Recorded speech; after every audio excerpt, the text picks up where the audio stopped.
ನಮಸ್ಕಾರ. ಉತ್ತರ ಕರ್ನಾಟಕ ನ್ಯೂಸ್ ರೌಂಡಪ್ಗೆ ಸ್ವಾಗತ. ನಾನು ಪ್ರಿಯಾಂಕಾ ಶ್ರೀಗುರು. ಬನ್ನಿ ಕ್ವಿಕ್ಕಾಗಿ ನೋಡೋಣ ಇಂದಿನ ಪ್ರಮುಖ ಸುದ್ದಿಗಳನ್ನು.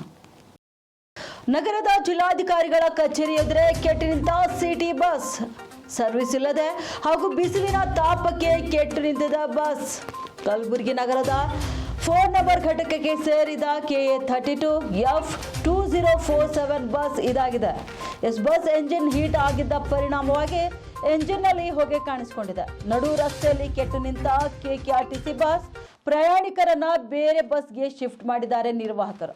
ಇನ್ನು ಸಿಟಿ ಮಾರ್ಕೆಟ್ನಿಂದ ಕೇಂದ್ರ ಬಸ್ ನಿಲ್ದಾಣಕ್ಕೆ ತೆರಳುತ್ತಿದ್ದಂತ ನಗರ ಬಸ್ ಇದಾಗಿತ್ತು.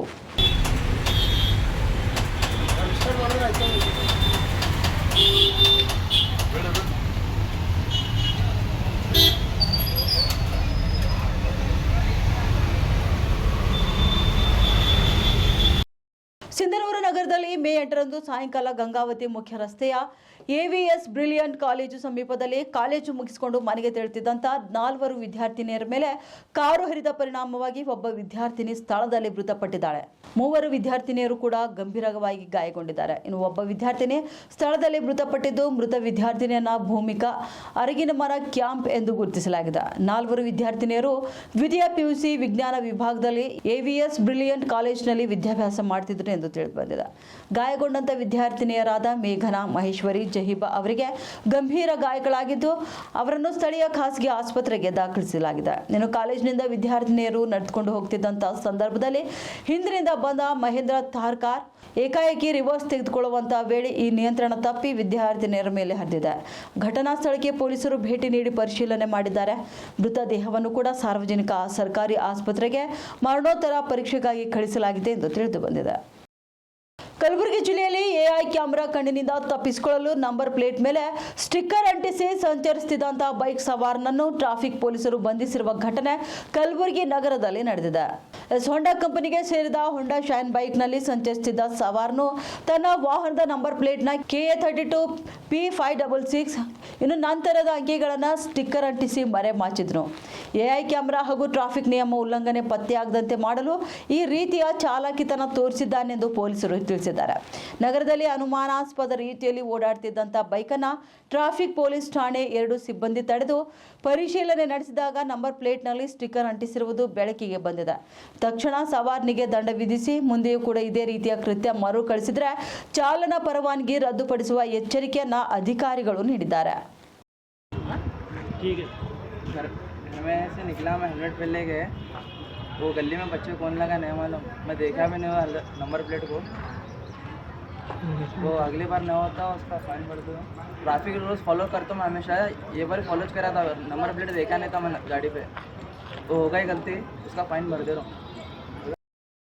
ಬೀದರ್ ಜಿಲ್ಲೆಯ ಬಸವಕಲ್ಯಾಣ ತಾಲೂಕಿನ ವಿವಿಧ ಗ್ರಾಮ ಪಂಚಾಯಿತಿ ಅಭಿವೃದ್ಧಿ ಅಧಿಕಾರಿಗಳನ್ನು ವರ್ಗಾವಣೆ ಮಾಡಿ ಕರ್ನಾಟಕ ಸರ್ಕಾರ ಆದೇಶ ಹೊರಡಿಸಿದೆ. ತಾಲೂಕಿನಲ್ಲಿ ಒಂದೇ ಬಾರಿಗೆ 4 ಗ್ರಾಮ ಪಂಚಾಯಿತಿ ಅಭಿವೃದ್ಧಿ ಅಧಿಕಾರಿಗಳನ್ನು ಸರ್ಕಾರ ನಮೂದಿಸಿದ ಹುದ್ದೆ ಮತ್ತು ಸ್ಥಳಕ್ಕೆ ಕೂಡಲೇ ಹಾಜರಾಗುವಂತೆ ಆದೇಶ ಹೊರಡಿಸಿದೆ.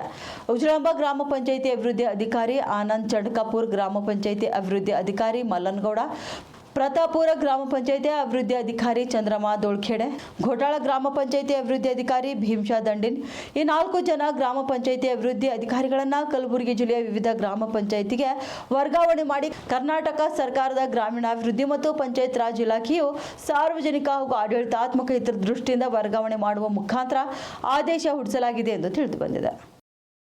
70ಕ್ಕೂ ಹೆಚ್ಚು ಪ್ರಯಾಣಿಕರಿದ್ದ KKRTC ಬಸ್ನ ಏಕಾಏಕಿ ಎಕ್ಸೆಲ್ ಕಟ್ ಆಗಿದ್ದು ಭಾರಿ ದುರಂತ ತಪ್ಪಿದ ಘಟನೆ ಬೀದರ್ ಜಿಲ್ಲೆಯ ಹುಮ್ನಾಬಾದ್ ಮತಕ್ಷೇತ್ರದ ಪಂಡರ್ಗೇರಾ ಗ್ರಾಮದ ಬಳಿ ನಡೆದಿದೆ ಎನ್ನಲಾಗ್ತಿದೆ. ಇನ್ನು ಪಂಡರ್ಗೇರಾ ತಾಂಡದಿಂದ ಹುಮ್ನಾಬಾದ್ ಪಟ್ಟಣಕ್ಕೆ ಬಸ್ ಸಂಚಾರ ಮಾಡ್ತಿತ್ತು. ಆದರೆ ಏಕಾಏಕಿ ಪಂಡರ್ಗೇರಾ ಗ್ರಾಮದ ಬಳಿ ಎಕ್ಸೆಲ್ ಕಟ್ ಆಗಿದೆ. ಆದರೆ ಯಾವುದೇ ರೀತಿಯ ದುರ್ಘಟನೆ ಸಂಭವಿಸಿಲ್ಲ. ಇನ್ನು ಎಲ್ಲಾ ಪ್ರಯಾಣಿಕರು ಕೂಡ ಸುರಕ್ಷಿತವಾಗಿದ್ದಾರೆ ಎಂದು ತಿಳಿದು ಬಂದಿದೆ. ಪಂಡರ್ಗೇರಾ ಗ್ರಾಮದಲ್ಲಿ ರಸ್ತೆ ಸಂಪೂರ್ಣ ಹದಗೆಟ್ಟಿದ್ದು ಮೊಳಕಾಲು ತನಕ ಗುಂಡಿಗಳು ಬಿದ್ದಿವೆ. KKRTC ಬಸ್ ಎಕ್ಸೆಲ್ ಕಟ್ ಆಗಲು ರಸ್ತೆ ಗುಂಡಿಗಳೇ ಕಾರಣ ಎಂದು ಸಾರ್ವಜನಿಕ ವಲಯದಲ್ಲಿ ಮಾತುಗಳು ಕೇಳಿ ಬರ್ತಿವೆ. ಸಂಬಂಧಪಟ್ಟಂತ ಅಧಿಕಾರಿಗಳು ಮತ್ತು ಇಲ್ಲಿನ ಜನಪ್ರತಿನಿಧಿಗಳು ರಸ್ತೆ ಸುಧಾರಣೆ ಮಾಡಬೇಕಾಗಿದೆ. ಇಲ್ಲದಿದ್ದಲ್ಲಿ ಮುಂದಿನ ದಿನಗಳಲ್ಲಿ ಸಾರ್ವಜನಿಕ ಭಾರಿ ಸಂಕಷ್ಟ ಎದುರಿಸಬೇಕಾಗುತ್ತದೆ ಎಂದು ತಿಳಿಸಿದ್ದಾರೆ.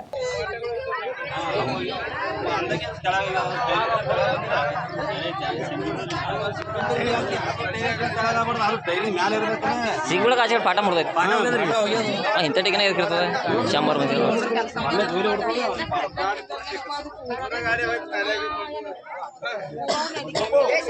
ಹೌದಲ್ಲ ಮಾಡಿ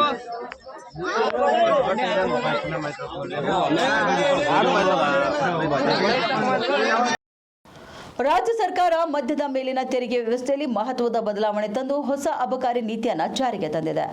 ಇನ್ನು ಮುಂದೆ ಬಲ್ಕ್ ಲೀಟರ್ ಆಧಾರಿತ ತೆರಿಗೆ ವ್ಯವಸ್ಥೆ ಇರದೆ ಮದ್ಯದಲ್ಲಿರುವ ಆಲ್ಕೋಹಾಲ್ ಇನ್ ಬೇವರೇಜ್ ಪ್ರಮಾಣದ ಆಧಾರದಲ್ಲಿ ತೆರಿಗೆ ವಿಧಿಸಲಾಗುತ್ತದೆ. ಮೇ 11ರಿಂದ ಈ ಹೊಸ ನೀತಿ ರಾಜ್ಯದಾದ್ಯಂತ ಜಾರಿಗೆ ಬರಲಿದ್ದು, ಇನ್ನು ಕರ್ನಾಟಕ ರಾಜ್ಯವು ದೇಶದಲ್ಲೇ ಮೊದಲ ಬಾರಿಗೆ ಎಐಬಿ ಆಧಾರಿತ ತೆರಿಗೆ ನೀತಿ ಜಾರಿಗೊಳಿಸಿದ ರಾಜ್ಯ ಎಂಬ ಹೆಗ್ಗಳಿಕೆಗೆ ಪಾತ್ರವಾಗಿದೆ. ಬ್ರ್ಯಾಂಡಿ, ವಿಸ್ಕಿ, ರಮ್, ಜಿನ್, ಬಿಯರ್ ಹಾಗೂ ವೈನ್ ಸೇರಿದಂತೆ ವಿವಿಧ ಮದ್ಯಗಳ ಮೇಲಿನ ತೆರಿಗೆ ಈಗ ಅವುಗಳ ಆಲ್ಕೋಹಾಲ್ ಪ್ರಮಾಣಕ್ಕೆ ಅನುಗುಣವಾಗಿ ನಿಗದಿಯಾಗಿದೆ. ಈ ಹೊಸ ನೀತಿಯೊಂದಿಗೆ ಕಳೆದ 60 ವರ್ಷಗಳಿಂದ ಜಾರಿಯಲ್ಲಿದ್ದ ಹಳೆಯ ತೆರಿಗೆ ವ್ಯವಸ್ಥೆಯು ತೆರೆಬಿದ್ದಿದ್ದು, 16 ಅಬಕಾರಿ ತೆರಿಗೆ ಸ್ಲ್ಯಾಬ್ಗಳನ್ನು ಕಡಿತಗೊಳಿಸಿ ಕೇವಲ 8 ಸ್ಲ್ಯಾಬ್ಗಳಿಗೆ ಸೀಮಿತಗೊಳಿಸಲಾಗಿದೆ. ಇನ್ನು ಕಡಿಮೆ ದರದ ಮದ್ಯ ವಿಭಾಗದ ಮೇಲೆ ಈ ಬದಲಾವಣೆಯ ಪರಿಣಾಮ ಹೆಚ್ಚು ಕಾಣಿಸಿಕೊಳ್ಳುವ ಸಾಧ್ಯತೆ ಇದೆ ಎಂದು ಉದ್ಯಮ ಮೂಲಗಳು ತಿಳಿಸಿವೆ. ಇವಾಗಿದ್ದು ಇಂದಿನ ಪ್ರಮುಖ ಸುದ್ದಿಗಳು. ಮತ್ತೆ ಭೇಟಿಯಾಗೋಣ ಮುಂದಿನ ರೌಂಡಪ್ನಲ್ಲಿ. ನಮಸ್ಕಾರಗಳು.